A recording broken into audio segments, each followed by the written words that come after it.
kādi būs plusi, kādi būs mīnusi. Un jāteic, ka īstu skaidrību tas šodien palīdzēja ieviest gan manā prātā, gan arī mūsu kolēģiem. Runas, ko mūsu partijas priekšsēdētājs norunāja, kas viesa skaidrību un deva skaidru programmu, kā tad mēs taisamies dzīvot, kā mēs taisamies veidot Latviju tālāk. Un, manuprāt, ir brīnišķīgi no vienas puses, kad ir pienācis šīs krīzes moments, jo Latvijas tautai bija vienreiz jāizšķirās, vai mēs sāksim dzīvot ar savu domu, jebšu nemitīgi pildīsim kāda cita uzstādījumus. Un šeit man jāsaka, jārunā līdzībās.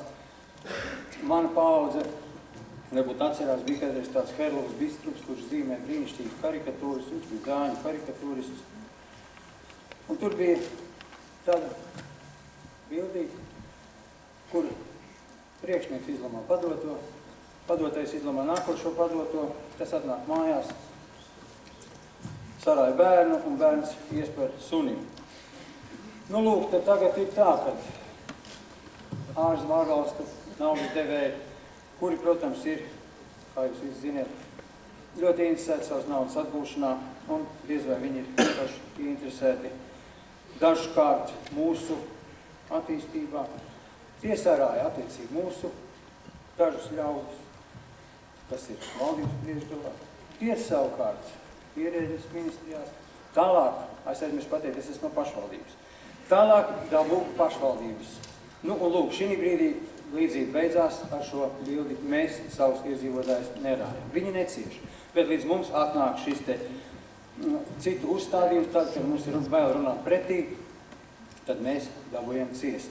Un šī krīzes laikā, es domāju, ka ir pienācis laiks sākt domāt ar savu galvu, sākt domāt, kā attīstīt savu valsti, sākt domāt, kā ražot, kā pārskatīt jau daudzkārt minētās vienošanās ar valūtas fondu un tam līdzīgi, jo tas viss ir iespējams. Tas viss ir iespējams tādā gadījumā, ja mums ir programma, ja mums ir uzstādījumi, ja mums ir kaut kas, ko piedāvāt.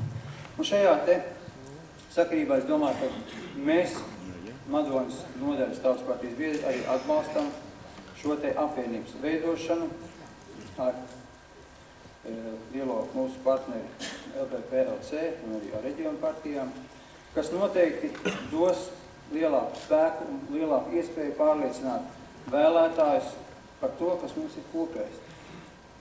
Radīt pašapzinīgākus vēlētājus, radīt viņos, attīstīt viņos pašiniciatīvu, kas, manuprāt, arī spēj glābt valsti. Un otra lieta, ko noteikti šai apvienībai, kas būtu vēlējums arī no mūsu puses, droši vien pašiem mums tas būtu jāīsteno, pēc iespējas samazināt normatīvu daudzumu un vairāk uzticēties viens otram. Un tad mēs reāli varēsim runāt par plaukstošu Latviju. Nevis nemitīgi kontrole, bet uzticēšanās. Un ja mēs to spēsim iedvest mūsu vēlētājiem, es domāju, ka viņi noticēs vispirms sev un tad arī mums. Paldies!